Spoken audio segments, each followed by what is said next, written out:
Thank you for listening to another episode of Remake Rewind. I'm Mike. As always, with me, I've got my buddy Alex. How are you doing, man? Good. Still Alex. Still Still, here. still Alex.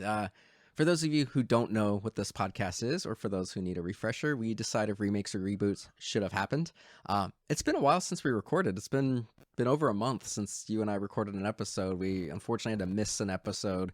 I traveled internationally, got COVID, then traveled to the biggest trade show in the US for my industry, and then just wasn't able to edit it. So we recorded an episode and it didn't come out for like 3 weeks. So it's been like a month since we've done one of these. It's weird. I miss the sound of your voice. I do too. I was looking at my "What have you been up to" bud list. I'm like, whew, it's extensive because it's been so damn long. But yeah, we're back. We're gonna record something on just something that's piping hot, brand new. Everybody was dying to see this movie on HBOMax. Yeah. Father of the Bride. My living room was packed with everyone that was excited to see it. Yeah, it's there wasn't, anything major coming out. We could have maybe done something on Jurassic Park, but I know you didn't. I mean, I'm sure we'll bring it up on what have you been up to, bud. But I know you weren't a big fan of the new one. I haven't even watched the new one yet. So we decided to do, a chill episode and watch an old 90s classic, and which was a remake on its own, and the new remake, Father of the Bride, which just dropped on HBO just last week. But that new father just dropped. The new father just dropped. But I'm ready to talk about these movies. The 90s one is a classic. My mom loved that movie. I watched it anytime it was on TV with her, and I know I've watched it at least once or twice with Katrina and maybe her parents. So the Steve Martin one's a classic. Have you seen it before? Yeah, absolutely. Yeah, and obviously neither of us watched the new one before because it just came out last week. I think this is one of those movies. It came out when I was 6. The Steve Martin one, obviously. I'm not 6 years old right now. But it was like on HBO, 9 months or a year later or whatever. So I was probably around 7 or almost 7. And I think it was just one of those movies that was on in the background for like a year straight. Well, and this was also like peak Steve Martin, late 80s, early 90s. Like he was doing so many of these style movies. He did the one where he was an architect with Goldie Hawn and, obviously Three Amigos. Like this was, he was the guy in the early 90s. He was one of the most bankable actors you can have at the time. So this was just Steve Martin about just being charming and awkward. Yeah. Just doing Steve Martin stuff. Huge year for Kieran Culkin, though. Yeah. I noticed that too. He was in this year, in that year, 1991, he did this movie and he did Home Alone. Yeah, that's right. Big year. So good for him. Good for his brother's shoes. Culkin.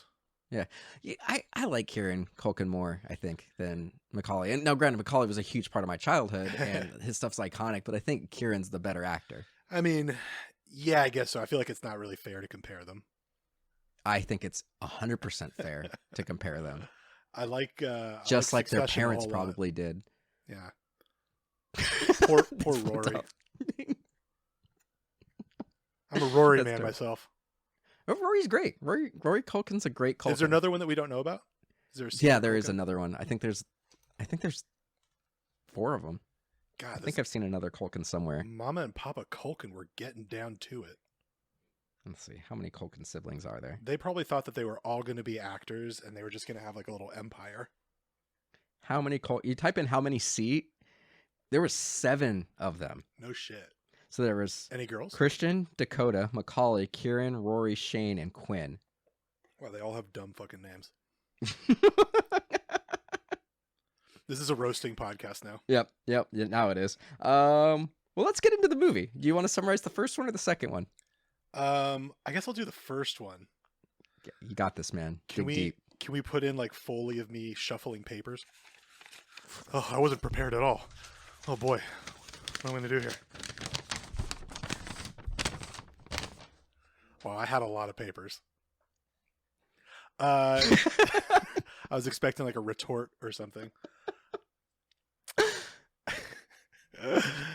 You're making me laugh now. Steve Martin plays George Banks, who is a let's say an upper middle class guy, lives in San Marino, California, which is kind of a suburb of Los Angeles, right? Yep. Mm-hmm. And we're supposed to be impressed with how much money he has.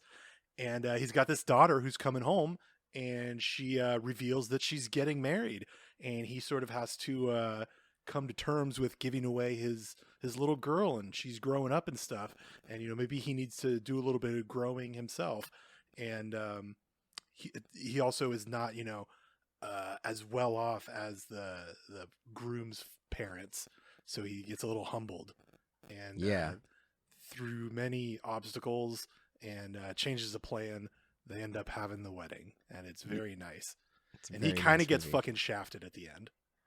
He absolutely gets shafted at the end. I forgot about kind of how sad the ending is. I would be furious if I didn't get to have a dance with my daughter or food at the wedding that I paid for. Yeah. So let's just get into this. So I the conceit of the movie, and this is a thing that pops up. This is a thing in movies. This is a thing in TV shows, and of course, this is a thing in real life where people have unrealistic expectations of what the wedding is going to be, and the parents have different expectations and whatnot, which is why I was really happy that she was never going to get married. Yeah. Maybe when she was 50. Katrina and I planned our wedding. We paid for our wedding. We didn't have to deal with other people. It was great. We're just like, we're doing it. If you guys want to come, great. This is where the wedding is. Be there, be square, or be square, whatever. But I don't understand this movie or even the new one and the TV shows in real life.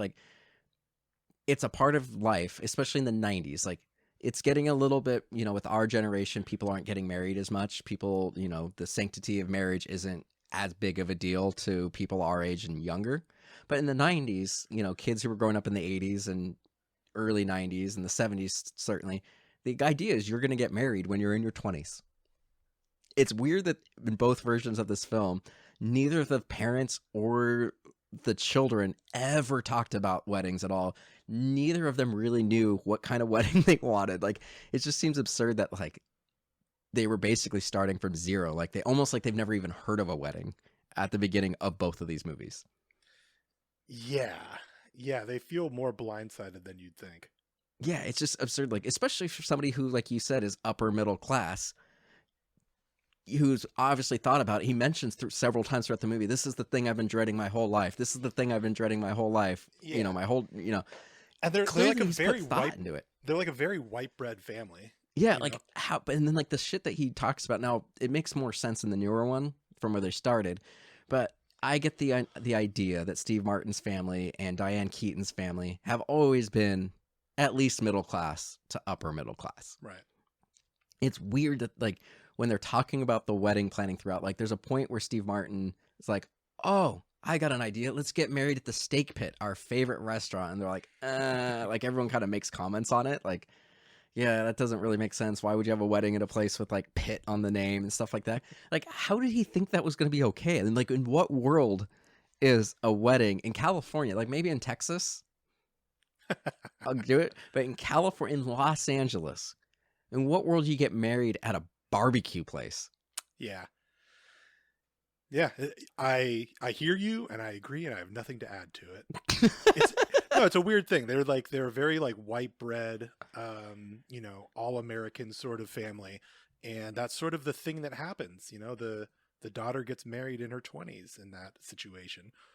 So for Steve Martin to just be like, "Whoa, what's going on here?" But on the other hand, they had met 3 months ago, and he had never even heard of or met this guy. Yeah.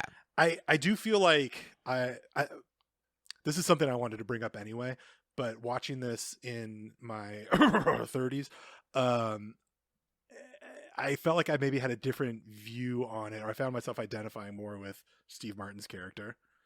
As somebody who's had a wedding, I absolutely identify with Steve Martin's character and Andy Garcia's character. I mean, at least in this version, I guess.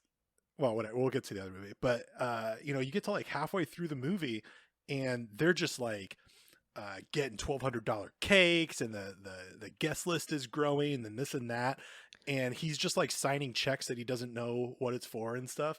And they remodel the house. Yeah, I'd be like, that's insane. I'm a little worried about the price of this thing too.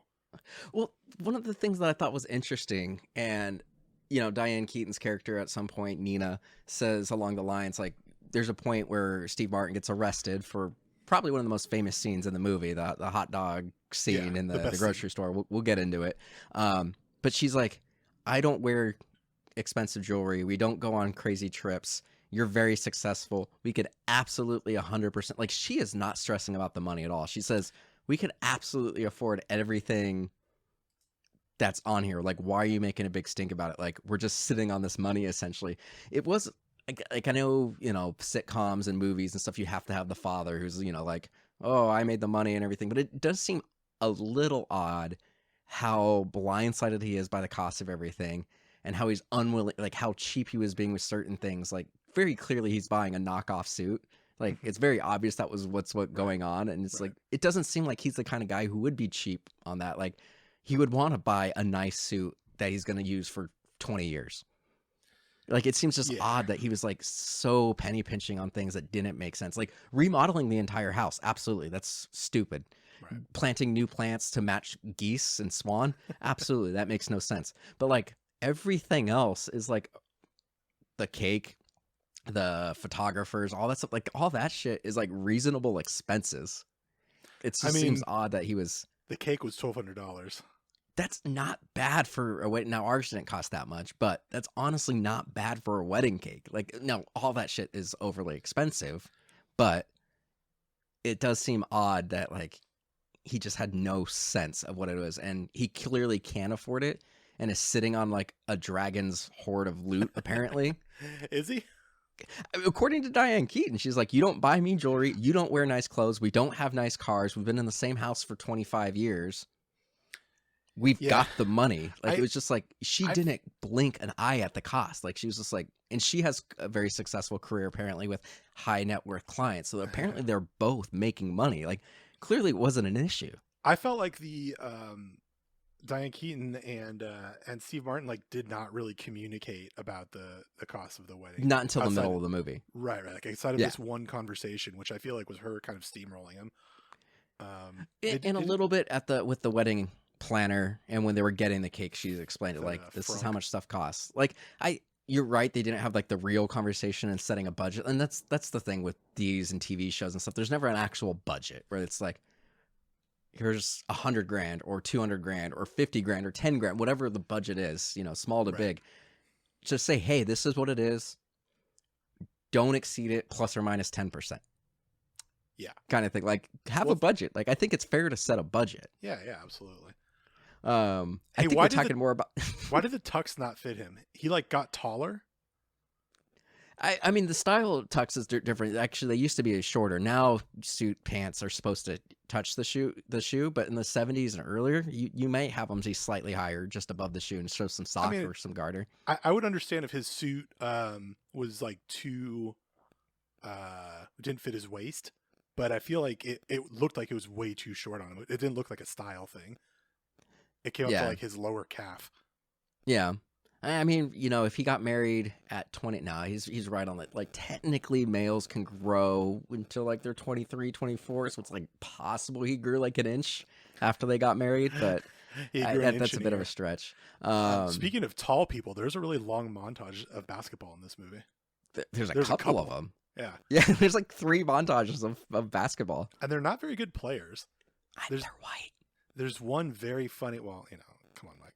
There's one shot of her dribbling a basketball. I wish this is like a video podcast so people could see, but she's just kind of like this, like she's like crab walking. She's crab walking. Yeah. Butt way out. Butt way out. Very funny. Obviously. Yeah. So we spent most of this so far talking about like the wedding industrial complex. Let's get into some plot points. It's a very simple plot, but I think we need to tee up one of the most famous scenes, which is the hot dog bun to hot dog ratio. We're skipping over the whole first part of the movie here, right?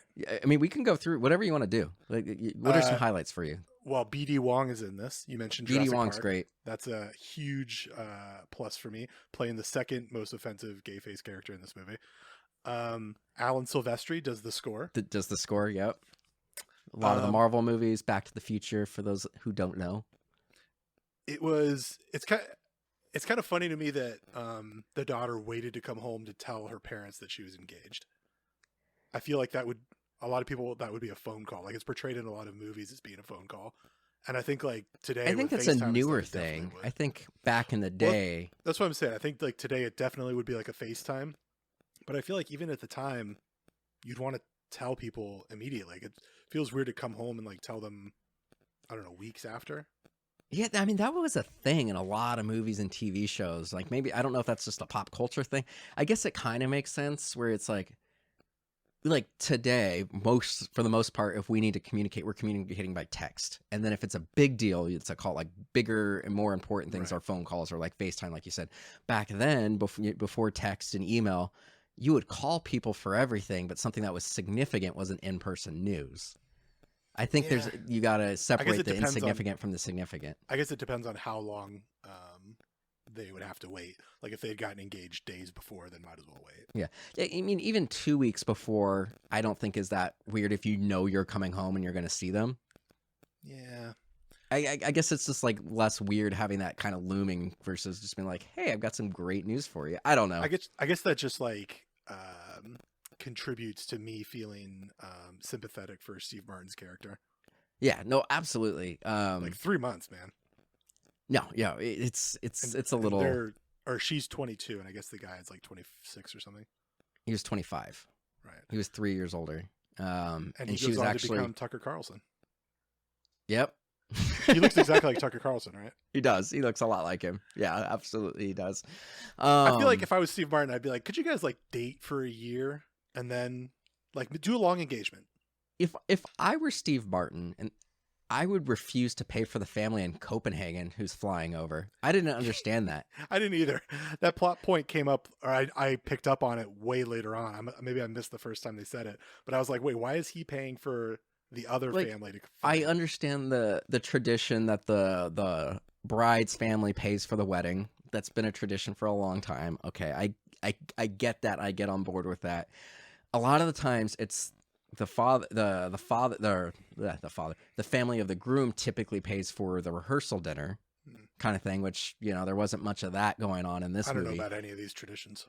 But the thing that's weird is I've never heard of any person having to be responsible for people's travel to get there. Yeah. I've never heard that before. I was like, why the fuck would they have to pay for 8 people plus one overweight person who required 2 seats? So 9 seats round trip from Copenhagen. Like, that doesn't make any sense. Makes 0 sense. It's like, I can almost see the argument. We'll put, for a hotel for like the night. Okay, yeah, we'll put you up in the hotel. But the airfare? No. Yeah. If you want to come to the wedding, you're responsible for getting. That's why people have destination weddings, is to discourage people from going. That's right. To keep the cost down. That's right.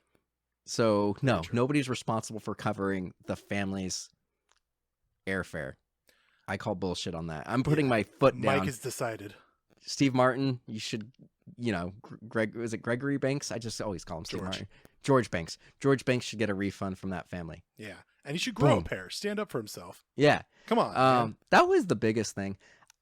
Can I be honest with you? Can I be real with you? Are you going to talk about how excited you were to see Eugene Levy pop up? That was great. But I was going to actually have the opposite reaction for somebody else. Like no cap, no bussin', whatever that meme is that's going right now. Low key. I don't like Martin Short. Yeah. He's fine in small doses, I guess, for me personally, but I don't blame you at all. Especially in this. It's just like so over the top. I don't know if you've watched it, the show No Murders in the Building, or Only Murders in the Building on Hulu. No, but I haven't watched season 2 yet. I watched season 1. I loved it despite Martin Short. But like you said, short little bits of him, but like I don't think I've liked Martin Short in any movie. Yeah. Arrested Development, when he that's one of my least favorite episodes of the original run of Arrested Development. I hate his character. It just makes no sense. Like I feel like I don't want to say that Martin Short isn't talented. Like I'm not going to say that. But I definitely think he's ridden Steve Martin's coattails. Yeah. Do you think Martin Short's performance is more offensive to gay folks or Europeans? I'm talking on my ass. He might be beloved by the community. Well, I don't know. So apparently things like this in the night. So we just did for Pride Month last month. We did the Birdcage on Ruin My Childhood. Yeah. And like Hank Azaria's character apparently is like beloved in the community. Yeah. But he is like, I would never do a sequel to this movie because it is like just very stereotypical, over the top, and I'm a white guy doing a Guatemalan accent, and like a very bad Guatemalan accent. Hank Azaria does a lot of this stuff.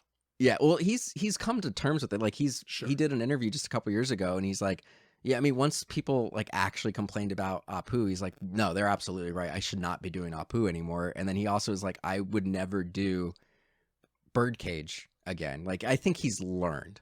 Yeah. But yeah, and it's a different time, whatever. We're not here to different time, that. different place. Oh, same place, most likely, but different time for sure. Before we get to the buns, I did want to point out that the daughter, Annie, had an issue with having veal served at the thing because she read an article about the inhumane treatment of cows. And I thought that was very funny because it sounds like they're getting a whole bunch of other meat. And, spoiler, they're all treated bad. Yeah, that's true. But like, I think just the fact that it's veal is a child, like people just have that weird thing. Like it doesn't like the adult cows aren't getting abused either. Yeah, cognitive dissonance. Yeah, I get it. I do get it. There's certain things like I know you're vegan. I eat meat in moderation. Like I eat very little, but I don't eat pork because pigs are just smarter. Like they're smarter than cows, and pigs are smarter than dogs. I know. I don't disagree with you. And like, so I don't eat pork because like they're just smart. Like there's that cognitive dissonance. Like for whatever reason, I can justify eating cow because they're dumber than pigs. But that's not saying it's right. But that's something for you to that's think just about. Yeah, it's just one of those gaps that I have, and I recognize like there's a logical fallacy there, but I keep doing it. I'm not putting you on trial here, buddy. I know you're not. But I just want to recognize I know the cognitive dissonance, and I get where they're coming from. Anyway, should we get to the hot dog scene? Because I did some math. Yeah, let's do it. So what's funny is I've never related. I don't eat hot dogs anymore. I think you need to lay out the hot dog speech. So for people. basically, because he's freaking out, his tuck's just ripped, and he's spending all this money. He decides to go to the grocery store, and they're gonna have hot dogs.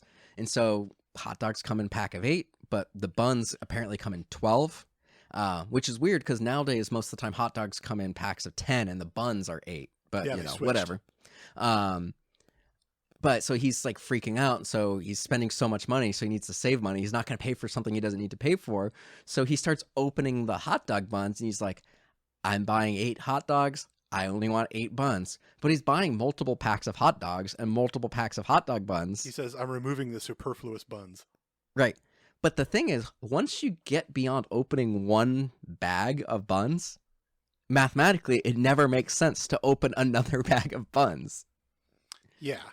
I mean, I think maybe he's, having a rough day, and we should just give him a little bit of slack. It's just mathematically, it doesn't make sense. Like if he bought 2 packs and he needed 16 buns, he took out 4 from one. That's all you would need. Now, if you go and buy if you need any other amount more, you just buy the full bag and you open up one bag and remove the excess buns. There's never mathematically a point where you need to open 2 bags.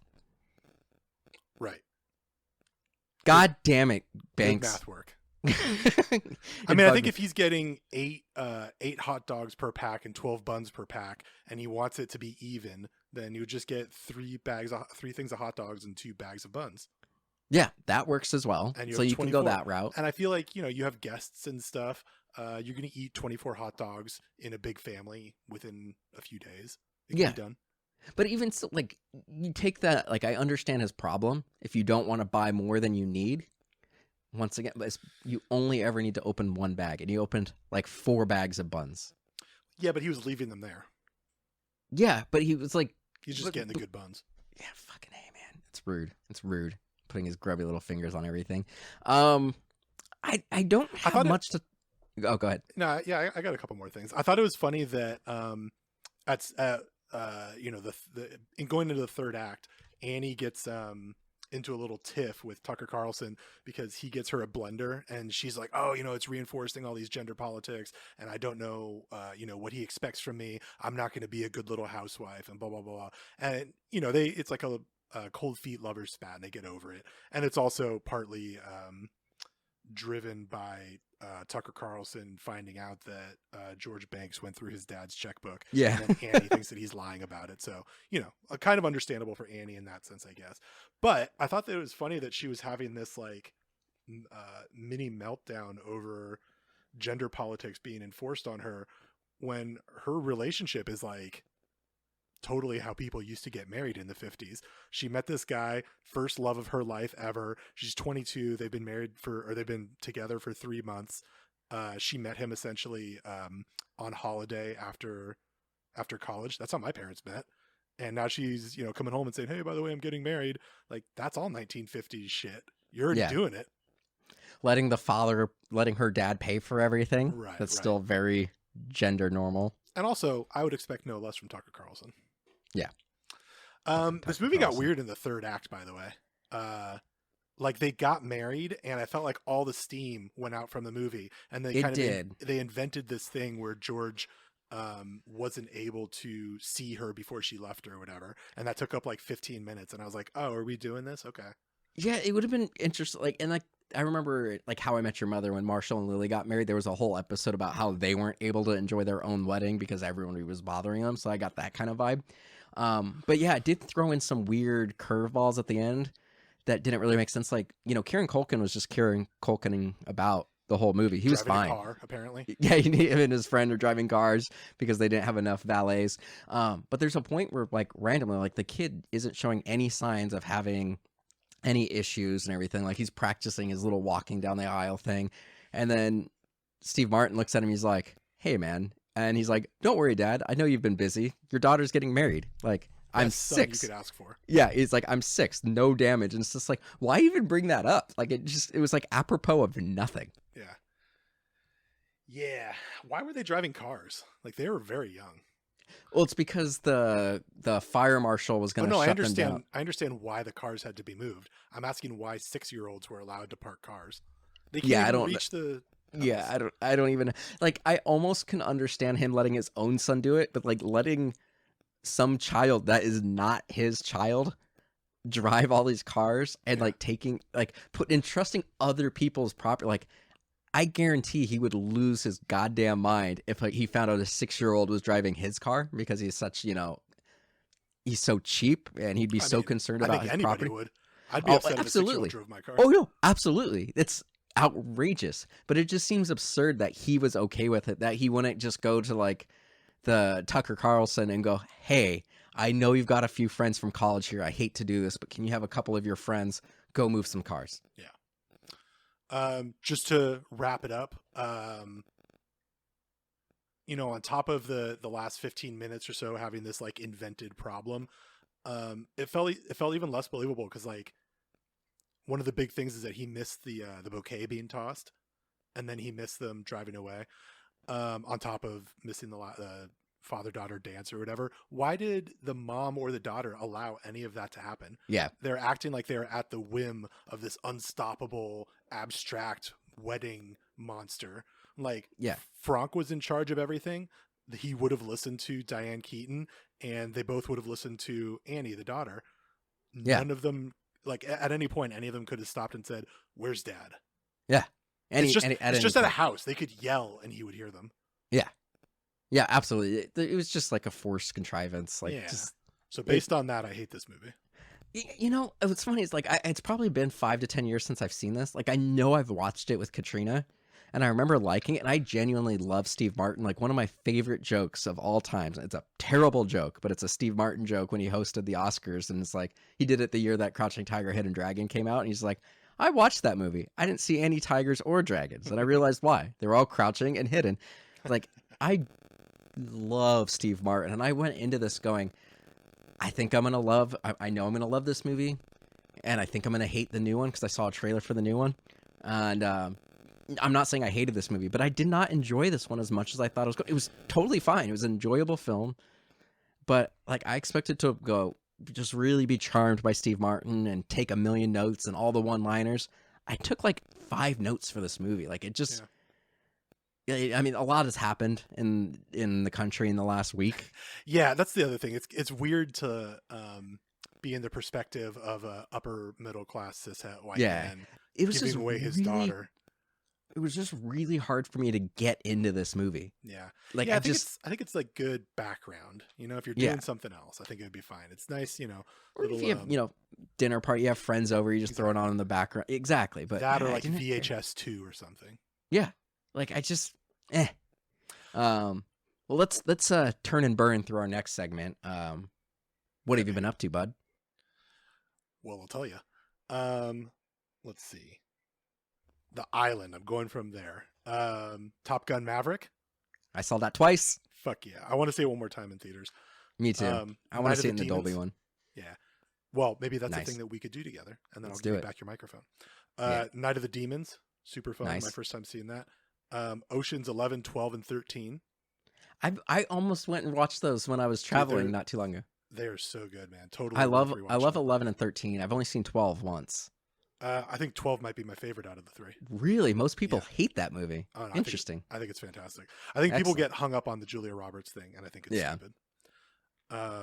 12 like feels even more like cinema verite and like European and stuff, and I have so much fun with it. Yeah, I kind of want to revisit those. Yeah, you should. I want to hear what you think about 12. Major League 2. Nice. Yeah. Classic. You know, I like that one more than the first one too. I do too. Wesley Snipes is not in it. Hustle, the new Adam Sandler basketball movie. I heard that's really good. Really enjoyed it. Did you like Warrior with Tom Hardy? I never saw it. Oh, dude, you got to watch Warrior with Tom Hardy. That's a good movie. It's like a sports movie, kind of similar to that. Adam Sandler's doing his Uncut Gems thing. He's good. Nice. I heard it was really good. Yeah, I really enjoyed it. I rewatched The Batman. Still fantastic. Fucking great. Rewatch Office Space. Still really good. We're gonna cover that on Ruin My Childhood soon. Oh fuck yeah, maybe I'll call in. We went and saw The Black Phone. I heard it was bad. It's not good. I was pretty disappointed by it. You know, Ethan Hawke, he softened his tone on like superhero movies for obvious reasons because he was not bad in it. I don't mind him at all. Oh, I'm sure his performance was good, but like he has very strong opinions that have softened over the last few years. But go back 10 years ago, he had very hard opinions about movies and like what art is and what makes a film and everything. Like not quite as like preposterous and just like as like some of the premium filmmakers have been with movies. Premium filmmakers. Like your Scorsese's and whatnot, where they just like completely dismiss like modern cinema because it's not what they make. I mean, hold on. You're talking about Martin Scorsese talking about comic book movies. But he said that they're not cinema, which is just it's not true.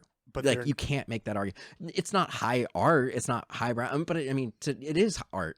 Like to dismiss what you're saying right now is exactly what I remember Ethan Hawke saying about comic book movies recently. Well, he softened it. Around the time Logan came out, he gave a pretty critical thing on comic book movies. But my point was going to be, because I said we're going to turn and burn through this segment. He is in a lot of amazing movies, but he's also in a lot of shit movies. It's really weird for him to have, you can't have 100% record, but I would say it's a pretty 50-50 split with Ethan Hawke of it being a shitty movie or a great movie. Yeah, I kind of appreciate that. It feels like a Nick Cage kind of thing. Like I don't feel like he's ever giving less than 100%. Oh no, he's always doing what he needs to do. It's just I like him. It's not like his selection is the best.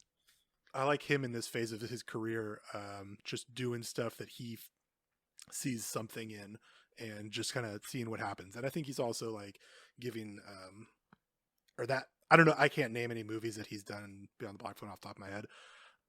Just because we're in it right now. But I feel like that mentality gives a lot of younger directors opportunities, and I think that's cool. Obviously Scott Derrickson directed The Black Phone and he did Doctor Strange. He doesn't need opportunities to be given to him the same way that somebody who's never done a feature would. Yeah, absolutely. My last one was Dickie Roberts, former child star. I used to love that movie. That was one of my favorite movies in middle school. I've seen it a few times. Scarlett mentioned loving it growing up, and I was like, oh, fuck, let's watch it. So we watched it, and she fell asleep halfway through. I had a pretty good time. I enjoyed it. I remember really, really liking it when I was in like middle school or maybe high school. Whenever I think it came out when I was in middle school. I'm pretty sure it came out before I worked at the theater. Yeah, I don't think that it's gonna hold up the way that you remember it, but oh, for sure it's not gonna. But I feel like there's probably some good gems in there, a few good gems. But David Spade looks good though. He's aged really well, actually. I saw him. I was gonna say I don't know that he's aged well. I think this is where he was. I think he looks pretty similar. I saw him in something like he's doing a stand up, and I saw like a little like teaser for it. And I was like, oh, he's actually aged pretty well. Well, I mean, he was short and compact. His features were all compact anyway. How David Spade is aged. Stranger Things is the other thing I want to talk about, but we'll get to that. Oh, I watched Severance also. Severance is so good. All right, I'm gonna shotgun, and I'm sure there'll be a few that we'll talk about. So I already mentioned I saw Top Gun twice. We watched the old one as well with my nephew. We forced my nephew, who watches like one movie a year. We made him watch both when he was in town. We rewatched Aladdin, the animated version. We watched the live action version of Beauty and the Beast. We've been keeping up with Miss Marvel, Obi-Wan, and the boys. Of course. I've been keeping up with this season of For All Mankind. We're rewatching it, so I haven't seen the new one yet. Nice. It started a little slow, but the last episode, like episode 3, ripped. I've heard some people talking about it. Yeah, this last episode ripped. It was good. Wait, give me your quick opinion on Obi-Wan and Miss Marvel so far. I'm really liking Miss Marvel. I think it's fun and high energy. I'm really enjoying it. Like a lot of the things that people don't like about it are the things that they said they liked about the Tom Holland Spider-Man movies, where it felt like a high school thing. So I think there's a little bit of sexism there. But I'm actually really having fun with Miss Marvel. The lead actress, I can't remember her name right now, but she's delightful. I'm having a really good time watching her just have fun on screen. I've also seen people saying it's their favorite Marvel thing in recent memory, and I feel like that's a little... I think that's a little too much, but I'm having a lot of fun with it. I think my favorite Marvel thing has been since Endgame. I think Far From Home. I actually like Far From Home better than No Way Home, despite, all the fanfare and everything. I really liked Loki. I think Loki is still my favorite thing. Yeah, I think so too. More than WandaVision. Yeah. I like Doctor Strange too a lot too. I watched it again with Katrina. So I've got a few more things that I haven't got through. I'm just going to shock. We rewatched it. I didn't like it as much the second time. Okay. I've only seen it the once, so. I didn't like it as much the second time. Sam Raimi, for me. There's a lot of things I liked about it, but there was a few things that just like pacing wise, I didn't think it was as good. And not to say I didn't like it, but I also put the original Doctor Strange, the first one, like pretty lower middle of the movies. Sure. So it is what it is. Hit me with the rest. Yeah. So Bridesmaids. We went and saw. So for our anniversary, I took Katrina to the Moulin Rouge musical. Saw that. Very good. We were thinking about going to it, so I'm glad that... I love the movie. I absolutely love the movie. The show was Started watching Severance as well. I'm about 4 episodes in. Oh, bro. You got to text me while you're watching it. I'm enjoying it. It's weird. I absolutely like it, but it's for whatever reason I forget that I'm watching. I'll go like a day or two without watching it and and then Apple TV pops up and says, "Hey, ding dong, you haven't watched this in a little bit." I'm like, "Oh yeah," and I'm enjoying it. It's just like I think it's a show that I want to really sit there and watch and understand because there's a lot of weird shit going on, so it kind of slips my mind. We binged it because it was just like we needed answers. Yeah, so I'm watching that when I have like time to watch it, sure, because Katrina wasn't interested in it. She's interested in it, but she didn't want to get to it right now. Started that Old Man show with Jeff Bridges on FX. Dog. It's good. Nice. I'm really liking it. He's playing like it's like Taken to an extent, like an older guy with these skills, but like his age really goes into it. Like he really struggles to be like a top secret agent dude, just trying to survive because he's fighting a bunch of people who are 50 years younger than him. But it's good. Like I'm enjoying it. Finished Suits. I watched all of Shoresy, the spinoff to Letterkenny. Didn't really care for it, and I think that's everything. Is that the one where they're playing hockey? Yeah, it's just the spinoff with just Shoresy, and then he's running the hockey team. It's I still haven't fine, watched Letterkenny. I don't know. Letterkenny's great. Shoresy was . Okay. But I think that's everything I watched. Do we need to do a separate episode for Stranger Things? If we want to really dive deep, are you completely done with it? I'm done. Yeah. I think some of the best, just a little brief description, so then we can get into the other one. I think some of the coolest moments in the series happened this season, but as a whole, this is my least favorite season. Interesting. Let's do a bonus episode. Yeah, let's do a bonus episode. Even if it's 15 minutes, let's just talk about it. Let's do it. Okay. We could talk Obi-Wan as well, because that's done. Let's just do Stranger Things Obi-Wan. Yeah. Okay, cool. We'll do that. I got opinions about both. Yeah, cool. All right, 2022, Father of the Bride. I'll summarize it real quick, quick maths. Same. Andy Garcia. He plays a Cuban immigrant who came to America when he was in his late teens, early 20s. Worked as a parking cars. Then he became a carpenter to pay for college, and becomes an architect and becomes very successful, upper middle class in Southern Florida. His daughter, who's his pride and joy, who's coming back from law school and like an internship, just drops on his lap that not only is she getting married, she's getting married to a guy that they've never heard of, and she's moving to Mexico to go work for a non-profit, just for shame. Zero profit. She's working for a non-profit, and he has to go through a lot of the same struggles that George Banks did in the original, where they've got a family the other family is super rich and makes him feel small, and this wedding is just getting out of hand. And but what's a little different, because you have to have a twist with it being 20 years later, they're Latinx, both sides of the family, so they've got different traditions. And like this family has a little bit more issues. He's actually literally the day that he finds out that his little girl's not only getting married but moving to a different country was the same day that he and his wife decided to divorce. So they got to keep that secret until the wedding's over. Wow. Yeah. What a twist. He's got to hold together his marriage and deal with his little girl growing up. It's Arrested Development. I felt like this movie was a lot more clearly aimed at people who were the age of Andy Garcia and Gloria Estefan. I agree. So I saw a trailer for this, like on Instagram, like a little 15-second one, and I thought it looked terrible. Yeah, I saw the trailer after we agreed to do it, and I was like, "Oh fuck, what did I sign us up for?" Like, well, I sent it to you like a month ago, just like an image of it, and like the poster looked like it didn't look good, and it came out directly on HBOMax. This was also the first Warner Discovery project, because Discovery now owns them, owns Warner Brothers and whatnot. So this is actually the first movie to have the Discovery Warner logo, and they sent it directly to HBO. Now, to be fair, I don't think this movie would have made any money at the box office in the last couple months, between Top Gun and all the Marvel stuff, and like this and Batman. Like, this has been a huge year for cinema. Like, there's been a lot of big movies this year.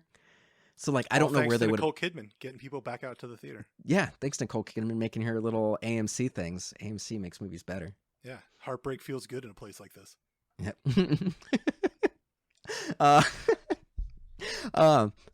Yeah, this movie wouldn't have made any money at the theaters, but I'm just going to say at the top, I was pleasantly surprised by how much I enjoyed this movie.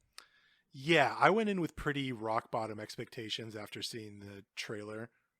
And I like Andy Garcia. I just came off the high of watching 3 Oceans movies. Yeah. So I'm ready for Andy Garcia, man. But I saw the trailer the other day, and I put off watching it until today, actually. Like, I literally finished it right before we started recording. Nice. And so, with very low expectations, I enjoyed it more than I thought I was going to. But yeah, not a movie that I feel like I ever need to watch again. Yeah. Oh, no. I mean, I don't think I would ever watch it again either. But well, no, that's not true. I think I actually would recommend this to my in-laws, and I think I had a little bit more of a connection to it.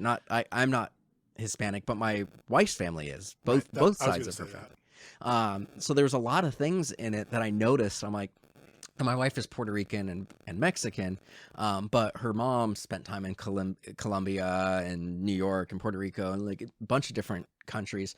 So there is a lot of the culture in there that I saw, and I actually thought it was great that it's like you don't see too many family dramas / comedies, dramedies for this demographic. So I actually thought that was pretty great. And You know, it didn't go like sometimes you'll see movies like this where it's very much like if you're not part of this culture, you're not going to understand. But I don't feel like that was this at all. Like I feel like anybody can watch this movie, understand where it's coming from, because like Andy Garcia's family wasn't just going like, oh, our Cuban Latin roots. It was also very much an American, somebody who's proud to have gotten to America, worked his way up from being a valet to being the most successful architect in the south of Florida and being very obviously rich at this point, upper middle class, if not even better than Steve Martin's version. He's proud to be an American. So there was like American culture things that he valued as well as his Cuban culture things that he valued. So I thought this was a really great kind of melting pot movie where anybody could watch this movie and relate to Andy Garcia's character. Yeah, I agree with that, especially compared to the original movie, which was just kind of like, here's an upper middle class white family. Here's a very upper middle class white family. They're going to do white They're people struggling stuff. paying for things that they absolutely can afford, but just don't want to. Right. Well, that's kind of true of this movie too. But yeah, it was nice to see some different cultural elements come in. I like appreciated that there was a lot of stuff that you don't get to see in movies that people with connections to those cultures are going to get something out of. I don't have any connections to those cultures, so it didn't resonate with me as hard as it would with other people. Yeah, absolutely. But I like that it's there. One of the other things I liked about this, and you know, this one had comedic elements, but I wouldn't necessarily call this movie a comedy. This movie was like kind of fucking sad. Like it started out in a very sad place, and it by the third act, it was like, all right, everyone's going to be fine. This is okay. Yeah. But a lot of the movie was spent like, the movie was just like, oh, here are these kind of unlikable characters, and none of them are happy. Yeah, but I mean, it was more of a drama. Like I would call this more of a dramedy, Sure. where the other one in the '90s, I would say it's like a family comedy.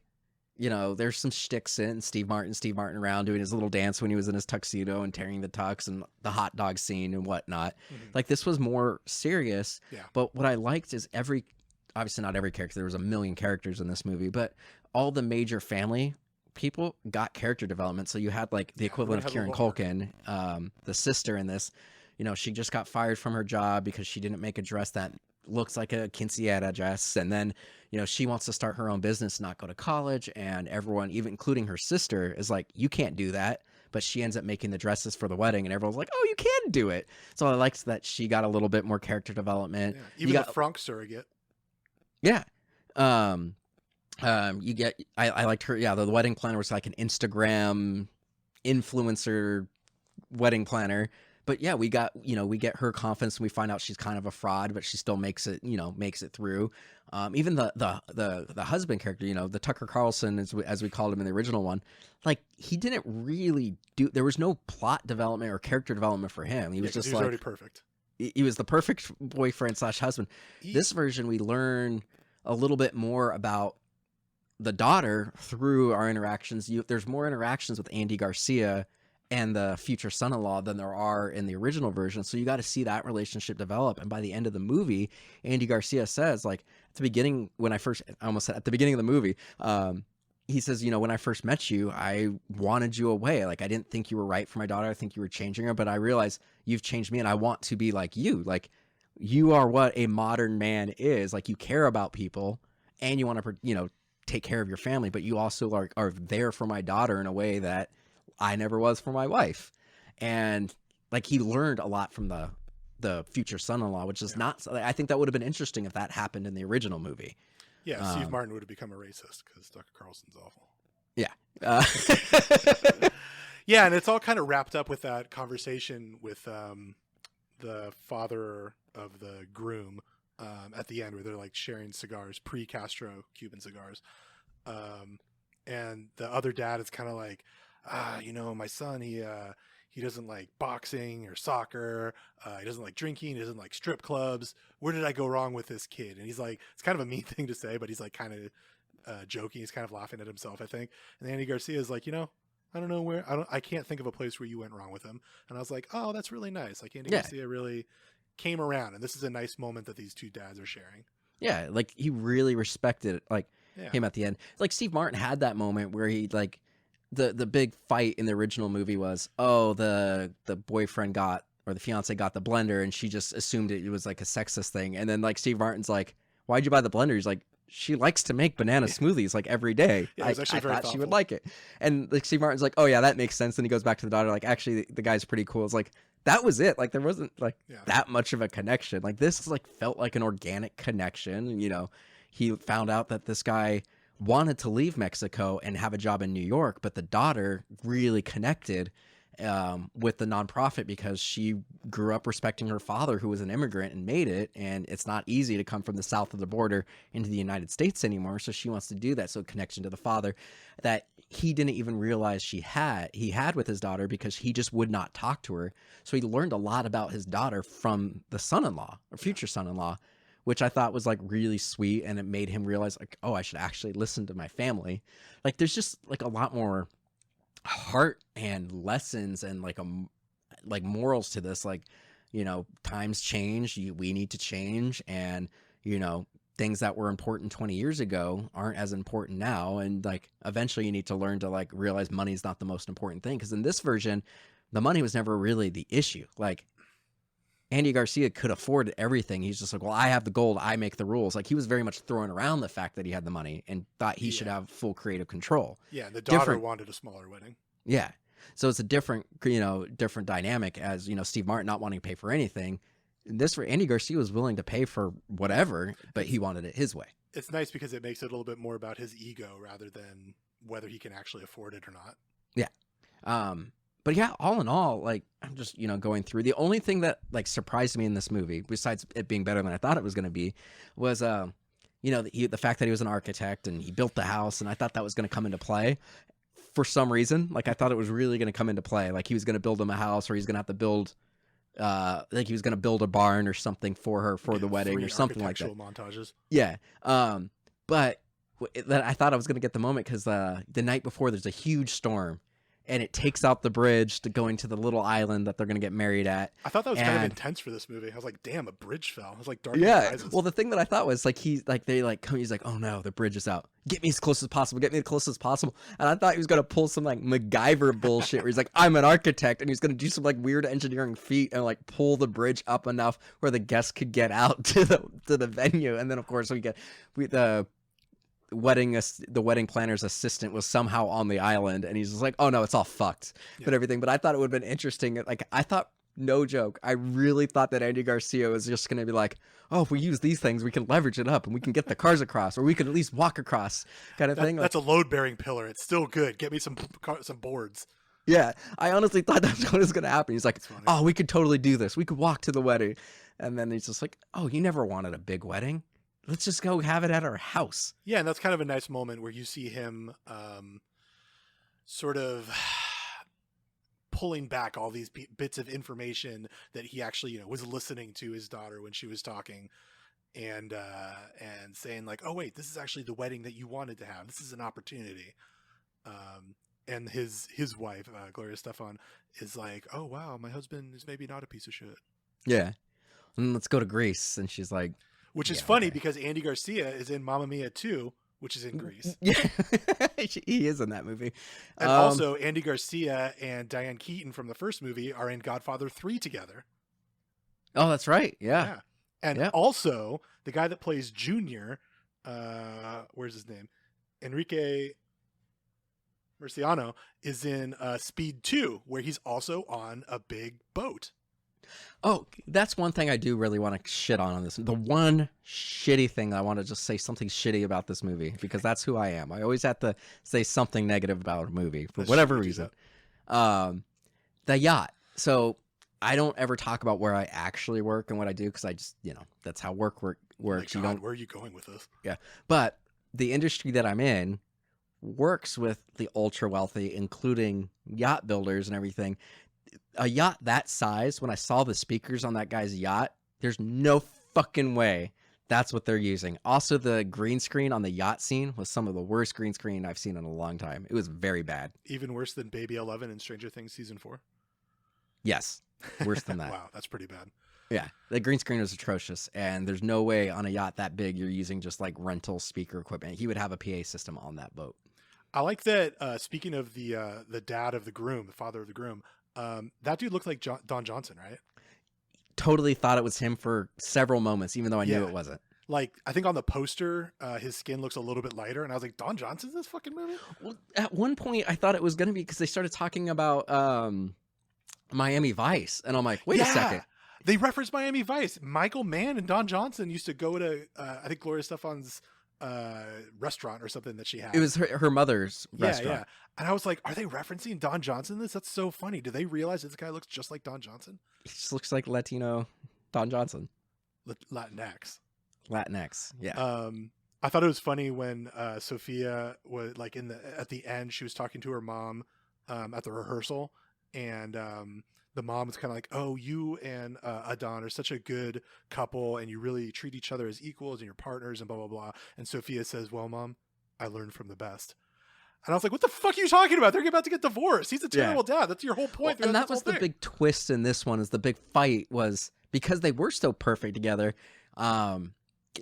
Andy Garcia realizes like he's a failure in his marriage, and he realizes his future son-in-law is a better man than he is, and so he has a moment where he's just like, "We're getting divorced. We were gonna make the announcement, but then she told us you guys are getting married, and we didn't want to steal thunder or anything."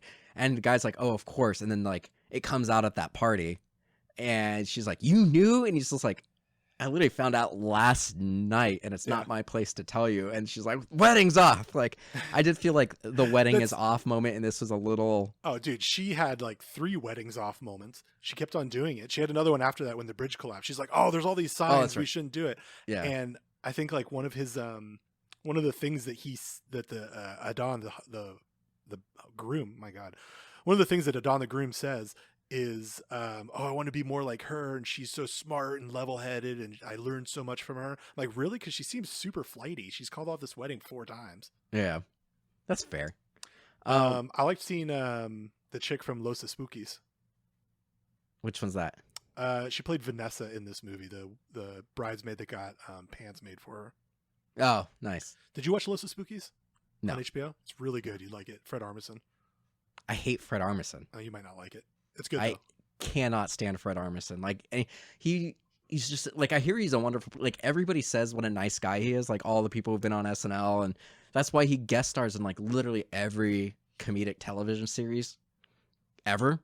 Like, apparently he's nice, but I just find him so annoying. I hate his face. I'm sure he's a great guy. His face. Yeah, all right. I think Portlandia is great. I think he's got a lot of good. There's just something. I've tried Portlandia. I can't get past him. He just bugs me every time he's on screen. There's a nice West Side Story reference in this. Oh yeah, because they're like, "Oh, we're both Latino. Why are we're all sharks? Why are we fighting? What's this Jets and Sharks shit? We're all sharks here." Yeah, I liked that. That was good. Look at that. I liked this movie. I think I may have liked it more than the Steve Martin one. Wow.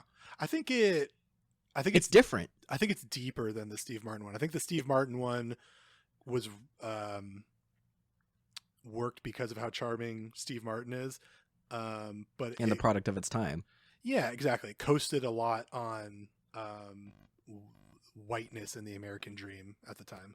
Yeah. I think Steve Martin is charming. Yeah, exactly. And, full stop. It's not a bad movie, but I think this one maybe has a little bit more going on under the hood, and it's nice to see cultures that are not as represented.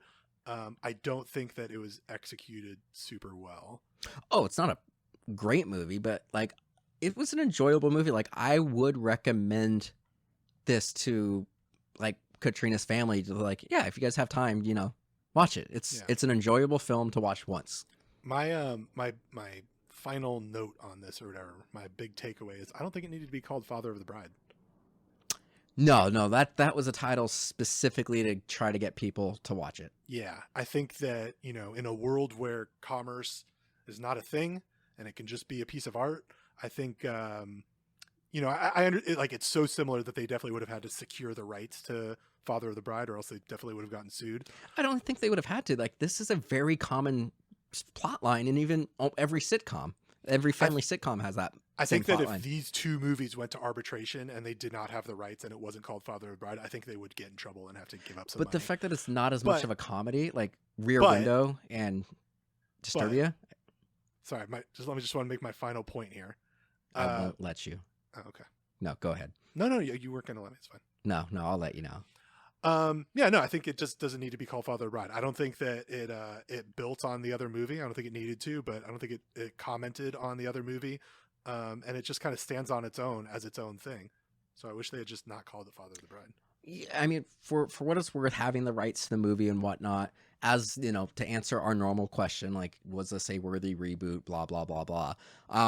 I do think it did enough different between changing. You know, it wasn't just a gender swap or just a culture swap. Like, there is the culture swap, but like you said, it did go a little deeper. There was more under the hood. There was more character development. Was it the best made movie? No. Like, there were some weird shots on it. Like, I talked about there's some weird story elements on the whole where it's like, that could have been left out. But on the whole, I think it had heart. It did enough different, but it also, kept enough the same that, it's recognizable to the franchise name, right, even though it's not really a franchise. I would say that this is an adequate reboot. Like, or remake. Like, I get why they did it, and I enjoyed it. Yeah. And I don't think Father of the Bride is so sacred that it can't be touched. Yeah. So I think this is a movie that absolutely makes sense that they could have done. And, I think you could, I'm not saying they should do this, but they could totally do this in 10 years and do it with, a different cultural backdrop. Yeah, I mean, and this is the fourth one, by the way. There was 2 Steve Martins and there's one in 1950. I think they could make a second one of these if they really wanted to. It seems like they kept costs down. Yeah, well, there's another daughter as well. They don't have to go the same route of because the second one for the Steve Martin is Diane Keaton and the daughter get pregnant at the same time. Yeah, that's right.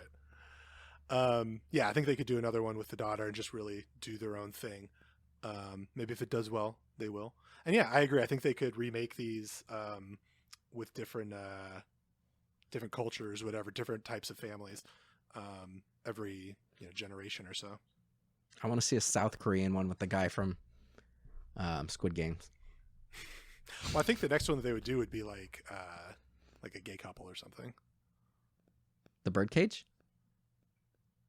I don't remember the story of the Birdcage. The Birdcage would the Birdcage actually is Father of the Bride. A little less than that. It's more about, it's like Father of the Bride if it stopped at meeting the in-laws. Because in the Birdcage, Robin Williams and Nathan Lane are a gay couple that raised a son.